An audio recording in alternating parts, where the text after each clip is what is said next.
Have you ever wondered what greed looks like when it's frozen at 8,000 meters above sea level? It doesn't scream.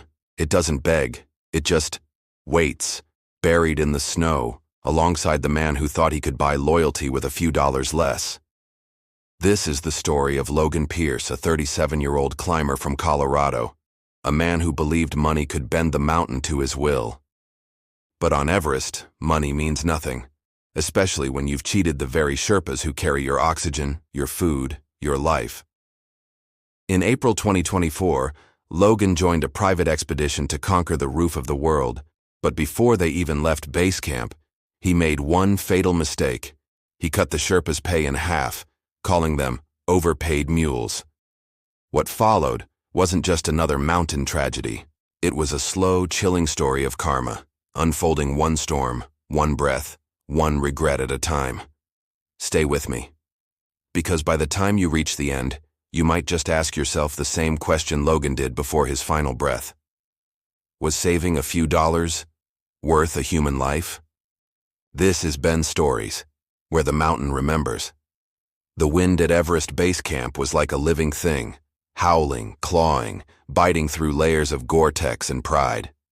Logan Pierce zipped up his jacket, shivering, but not from the cold. He hated waiting. He hated relying on others even more. A few tents away, the Sherpa team was sorting oxygen bottles and food supplies. Among them was Pemba, a veteran Sherpa with 15 Everest summits under his belt, and the quiet authority of a man who'd seen too many foreigners come and go, some alive, many not.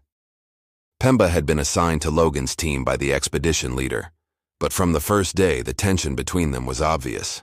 "Why should I pay the same as the others?" Logan had snapped during the planning meeting in Kathmandu. "They just carry things. I'm the one climbing." When told that Sherpas risked their lives on every load, he scoffed. "They're used to this. It's their job." And just like that, he negotiated their wages down, from $4,000 to barely $2,000. Pemba had watched quietly, saying nothing. But his silence wasn't consent. It was memory. A Sherpa never forgets a climber who disrespects the mountain, or those who serve it. By April 19th, the team began their acclimatization rounds, moving from base camp to Camp 1, then back down again. The route through the Khumbu icefall was a maze of glass towers and bottomless crevasses, held together by nothing but aluminum ladders and courage. The Sherpas led, as always. They placed the ladders, fixed the ropes, risked everything. Logan followed behind, breathing hard, muttering curses under his breath. "This is insane," he spat one morning, watching a Sherpa inch across a swaying ladder with a load twice his weight. "They're not careful enough." Pemba turned, his face half hidden by his oxygen mask. "The mountain is careful for no one," he said simply. That line stayed with Logan longer than he cared to admit. By the time they reached Camp 2, perched on the western CWM at 6,400 meters, Logan was already showing signs of altitude stress, headaches, nausea, mood swings. He blamed the Sherpas. "They gave me the wrong tent. The food's cold. The oxygen's not pure," he barked at the cook one night. Pemba intervened quietly. "Mr. Logan, please rest. You need strength for higher camps." "Don't tell me what to do," Logan growled. "You people just want more money for extra loads, right? Not gonna happen." Pemba said nothing more. But when Logan turned away, the Sherpa muttered under his breath in Nepali, a short, quiet prayer not for himself, but for the mountain to show this man humility before it was too late. At Camp 3, things began to unravel. Winds ripped across the Lhotse face and temperatures dropped to 30-degree C. Several climbers decided to descend for safety, but Logan refused. "We've come this far," he said. "I didn't pay to turn back." "You didn't pay enough," someone whispered, but no one said it loud enough for him to hear. That night, while Pemba checked the ropes, Logan lay in his tent, listening to the wind batter the thin nylon walls. He opened his phone to check photos from home, his wife, his 2 kids smiling beside their golden retriever. He whispered, "Daddy's coming back a legend." But legends, on Everest, often start the same way, with arrogance, The next morning, the team prepared for the push to Camp 4, the final staging point before the summit. The Sherpas moved like ghosts, efficient and silent. Logan noticed how Pemba and the others tied charms of colored cloth to their packs, whispering mantras as they ascended. "Superstitions," Logan muttered, shaking his head. Pemba only smiled faintly. "Maybe.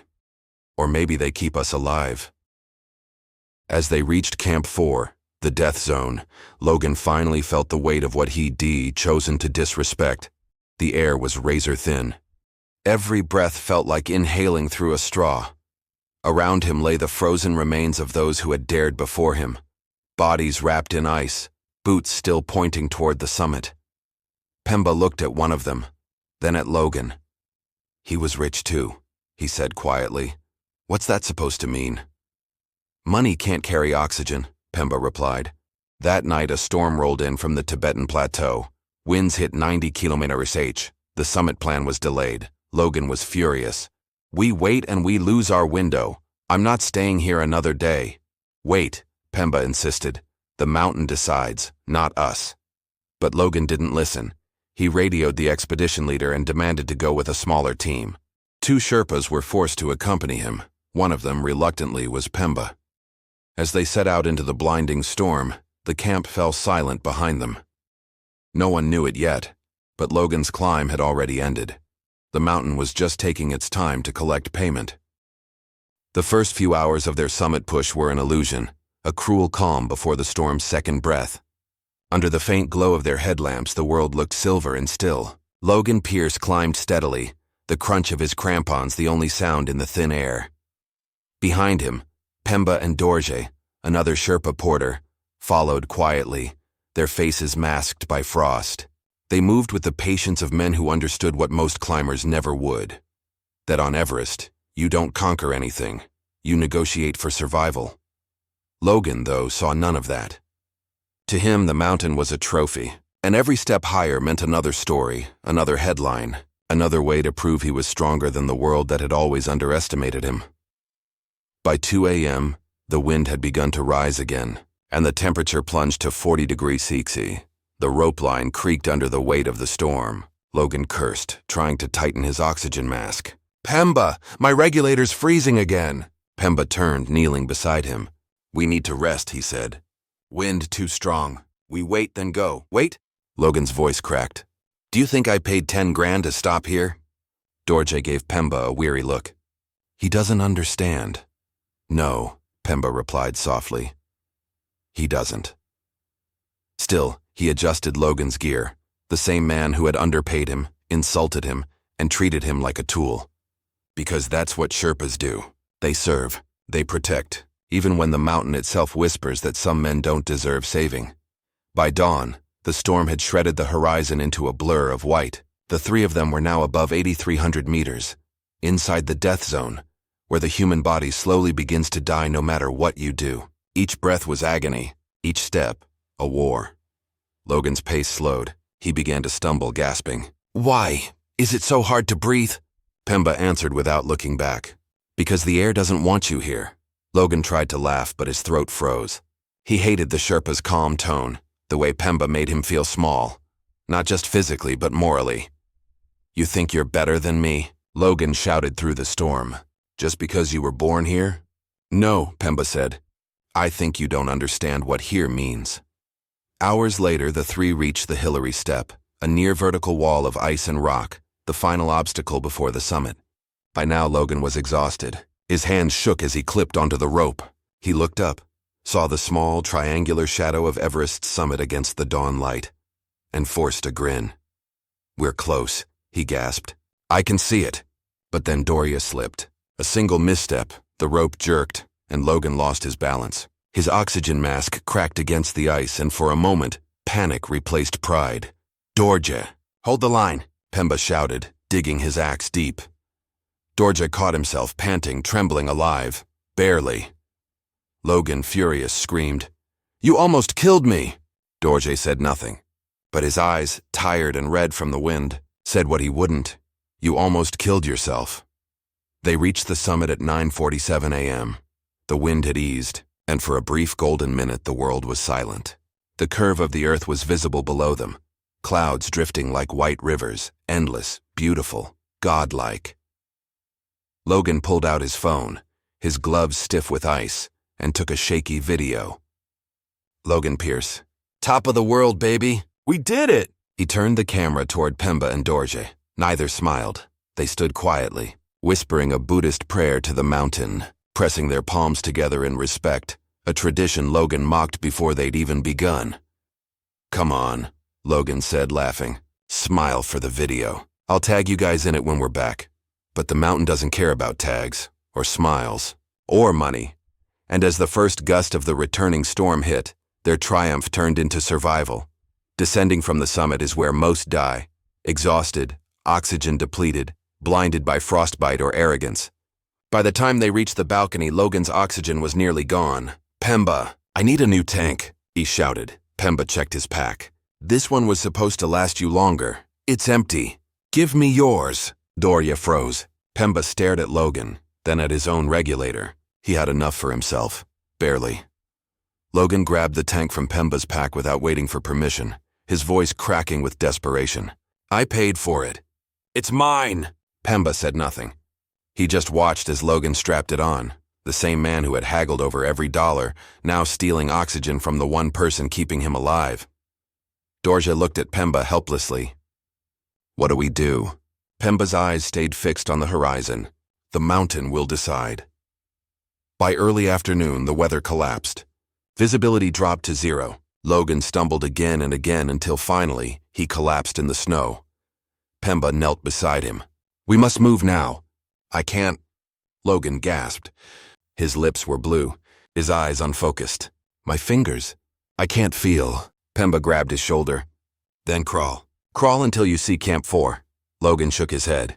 I can't breathe, the regulator hissed, a faint dying sound. The oxygen tank was empty again. He'd wasted it in panic. For the first time, Logan looked at Pemba not with arrogance but fear. Help me, he whispered. Please. Pemba hesitated. He could see the frost creeping across Logan's face, the slow, inevitable stillness. He wanted to help. But he also knew that carrying a dying man meant risking both their lives. Dorje's voice cracked through the wind. We can't stay. We'll die too. Pemba looked back one last time at Logan, who was now slumped against the snow, staring blankly at the endless white. Don't leave me, Logan whispered, his voice barely audible. But the wind had already begun to bury his words. Pemba bowed his head, whispered a prayer, and turned away. As he descended into the storm, he didn't look back again, because on Everest, sometimes mercy looks like leaving someone behind. The storm swallowed everything. The sky, the ropes, the path, all gone. Pemba and Dorje moved through a world made entirely of white and wind. They descended blindly, step by cautious step. Toward the thin safety of Camp 4 behind them, Logan Pierce was just another shape in the snow, a shadow that the mountain would erase by morning. But Everest doesn't let go easily. Not of the living, and not of the dead. By the time Pemba and Dorje stumbled into Camp 4, their faces were rimed with ice. The other Sherpas rushed out to help them, pulling them into a tent where the air smelled of sweat, frostbite, and kerosene. Where's the client? One of them asked. Pemba didn't answer right away. He stared at his frostbitten hands, flexing them slowly, as if he could still feel the weight of Logan's arms slipping from his grasp. He stayed behind. Pemba finally said. He wouldn't move. No one spoke. They didn't have to. Everyone at Camp 4 knew what that meant. Dorje broke the silence. He took Pemba's oxygen. He used it all. Someone muttered, Karma. Another whispered, the mountain took its share. But Pemba didn't nod. He didn't believe in easy explanations. He'd carried too many climbers, seen too many deaths, to think the mountain ever played fair. At dawn, the storm cleared. From the edge of Camp 4, you could see a sliver of the upper ridge. Somewhere up there, frozen in silence, Logan Pierce was still sitting upright, eyes open, hands reaching toward the horizon, as if he was still bargaining for one more breath. The team began their descent to Camp 3. Each step down felt heavier, slower. Pemba's right foot was numb from frostbite, and his lungs burned with every breath. But he didn't complain. He just kept walking, whispering under his breath, Om Mani Padme Hum, a prayer for the dead, and the dying. 2 days later, they reached base camp. News of Logan's death spread quickly through the tents, carried by radio chatter and hushed voices. The story changed with each telling. Some said he ran out of oxygen, others said he slipped, some even claimed he was abandoned. Pemba said nothing to correct them. He only told the truth once, in the official report. Climber refused to wait out storm. Continued despite warnings. Oxygen exhausted. Could not move. Left in place at 8,400 meters. That was all. But for Pemba, it wasn't over. Not really. A week later, he sat alone near the glacial river below base camp, the same place where the Sherpas often burned juniper to cleanse bad spirits. The smoke curled into the cold air, sweet and heavy with resin. He stared into the fire and thought of Logan's last words. "Don't leave me," Pemba whispered into the wind. "I didn't want to." He remembered the way Logan had looked, not as a rich climber, not as an arrogant foreigner, but as a terrified man facing his own smallness. He remembered the eyes that finally understood what the mountain truly demanded: respect, not money. When Pemba returned to his village in Kumjung a month later, his son Tashi ran out to meet him. "Baba, did the mountain give you a good season?" the boy asked. Pemba smiled weakly. "The mountain gave me lessons, Tashi. Not all lessons are kind." He reached into his pocket and pulled out a frostbitten glove. Logan's glove. He had taken it from the ice, not as a trophy, but as a reminder. He placed it in a small wooden box beside the altar in his home, next to photos of other climbers who never came back. His wife asked him why he kept it. "So I remember," he said softly. "What pride costs, and what forgiveness means." Months passed. The season changed. Everest grew quiet again under winter's shadow. But one morning, a letter arrived from the United States and from Claire Pierce, Logan's wife. She'd been told her husband died in a storm. But she wanted to know the truth. Her letter was written in careful, trembling words. "Did he suffer? Did anyone try to help him? Please, tell me what really happened. I just need to know if he was alone." Pemba read the letter 3 times before answering. He sat by the window that looked toward the mountains and began to write. He was not alone. "We tried to bring him down. He could not move. I prayed for him. I stayed until I could not breathe. I am sorry." He sealed the letter and pressed his thumb to it. A small mark of red from the cut on his hand. Blood, ink, and truth all mixed together. 2 months later, another letter came back. It said only this: "Thank you. I forgive him, and I forgive you." Pemba read it in silence. Then he folded it, placed it inside the same wooden box with the glove, and lit a single stick of incense. The smoke rose slowly, curling into the shape of a prayer. For the first time since that night on Everest, Pemba felt the weight lift, just a little. But even then, the mountain wasn't done. That spring, another expedition came through the valley. Among the climbers was a young American man in his 20s, determined, eager, full of the same bright confidence Logan once had. He approached Pemba at the tea house, smiling. "You're the Sherpa who was with Logan Pierce, right? The guy who died last year?" Pemba nodded. "I'm his brother," the man said quietly. "I came to finish his climb." The room fell silent. Pemba looked at him for a long moment. The same eyes, the same tone, the same unshakable pride, and felt the cold breath of the mountain stir again. Like a ghost waking from sleep, the mountain, it seemed, still had debts to collect. Spring 2025. The air in the Khumbu Valley was thin but alive, filled with the low hum of helicopters, porters' chatter, and the restless heartbeat of another climbing season. For most, it was just another year on Everest. For Pemba, it was a ghost year, a year when the mountain whispered a familiar name back into the wind. Ethan Pierce had arrived in Namche Bazaar just a week earlier. 28 years old, clean-cut, confident, his brother's face, reborn with less arrogance but the same fire behind the eyes. "I know what happened up there," Ethan said on their first meeting, sitting across from Pemba at a small wooden table. "My brother wasn't perfect, but he didn't deserve to die alone." Pemba stirred his butter tea quietly. "No one deserves that," he said. Ethan leaned forward. "Then help me finish what he started."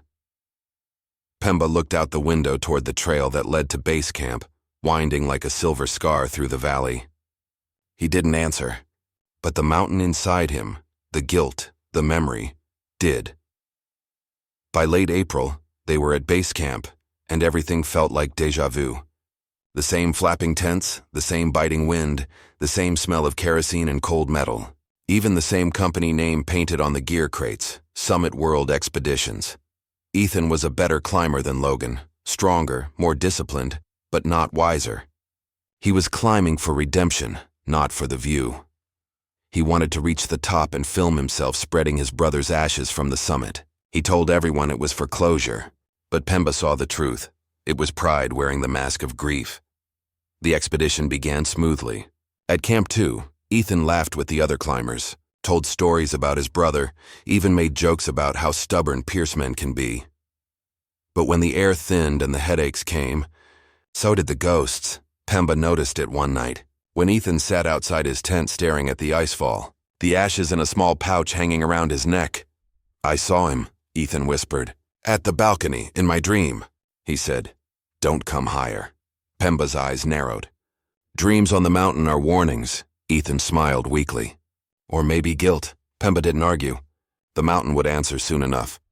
At Camp 3, the weather turned. The forecast called for clear skies on May 9th, the perfect summit window. The same date Logan had died, exactly 1 year ago. Some of the team wanted to wait. Ethan didn't. "We'll go," he insisted. "That's the day he fell. That's the day I'll finish it." Pemba felt his stomach turn. He could have refused, said no, turned back. But something deeper held him, a quiet need to rewrite what had gone wrong, to give one Pierce a chance at mercy. So he packed his gear. He tied the same prayer flags to his pack as before, and once again he stepped into the Khumbu icefall, chasing the same ghost. The climb was brutal. At 8,000 meters, every breath felt like inhaling knives. Ethan's movement slowed, his eyes bloodshot behind his goggles. "You okay?" Pemba asked through his mask. "I'm fine," Ethan rasped. "Just tired." But by the time they reached the balcony, Ethan's regulator began to fail, frozen just like his brother's had been. He ripped off the mask, gasping. "Damn it, it's happening again!" Pemba rushed to help. "Breathe slow. Stay calm." But Ethan was already panicking, clawing at the mask, shaking. The storm clouds were moving in again. The same pattern, the same cruel timing. Lightning flickered somewhere far below. The wind screamed, "This can't be real," Ethan shouted. "It's the same day, the same..." Then the rope line snapped tight. A gust slammed them sideways. Ethan slipped. Pemba lunged, catching the rope with both hands. His arm burned from the strain. He could feel Ethan's full weight pulling him down toward the abyss. "Hold!" Ethan screamed. "Please don't let go!" The words hit Pemba like ice to the chest. They were the same words Logan had said. "Don't leave me." For a split second, the past folded in on itself. Pemba saw two faces, the arrogant brother and the desperate one, both hanging on the same line, begging for the same mercy. He closed his eyes. "Not this time," he whispered. With a primal scream, he pulled, his frozen muscles tearing as he hauled Ethan back onto the ridge. They collapsed together in the snow, gasping, shaking, alive. Ethan stared at him, eyes wide. You saved me." Pemba said nothing. He was too tired to explain that he hadn't just saved Ethan. He'd saved himself. They didn't summit that day. The storm chased them down, and Pemba insisted they turn back. Ethan didn't fight him. Not this time. As they descended toward Camp 4, Ethan reached into his jacket and pulled out the pouch of ashes. He opened it and let the gray dust scatter into the wind. "Goodbye, Logan," he whispered. "I hope you found peace." Pemba closed his eyes, whispering a mantra. The wind carried both prayers upward, one in English, one in Sherpa, blending them into something the mountain might understand. For once, Everest was quiet. When they finally reached Camp 2, exhausted but alive, Pemba looked up at the icy crown of the mountain and smiled faintly. "Debt paid," he said softly. Ethan didn't understand, but he nodded anyway, because some debts, like the kind Everest collects, aren't written in money. They're written in frost, breath, and the thin line between pride and mercy. They found Logan's body 5 days later, frozen in a position almost like prayer, his hand still gripping that torn photograph of Dorje and his son. His face was peaceful, too peaceful for someone who'd screamed for mercy hours before. When word reached base camp, the Sherpas didn't speak. They just stood still, staring at the mountain, silent as the wind carved through the tents. No one celebrated, no one cursed. They just understood. Everest had done what it always does. It balances the scales. Months later, when the ice finally softened and rescue teams retrieved the bodies, Dorj's son came to identify his father's belongings. Inside Logan's pocket, they found a small envelope, sealed with frost. It read, "For Dorja's family, I owe him everything, even my death." Inside was $3,000, the exact amount Logan had stolen from the Sherpa wages. No one knows when he wrote it. Maybe during the storm, maybe in those final moments when the oxygen ran out and regret filled his lungs instead. The envelope was delivered to Dorj's wife. She cried, not for the money, but because even in death the mountain made him understand. Because that's what Everest does. It doesn't punish, it teaches, and sometimes the lesson costs everything you thought you could keep. So the next time you hear someone talk about conquering Everest, remember this: no one conquers the mountain. You only borrow a moment on its shoulder before it decides whether to let you go home.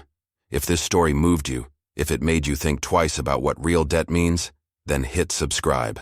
Because here, on Ben Stories, we tell the tales that mountains, storms, and ghosts refuse to forget. Ben Stories, where karma echoes through the snow.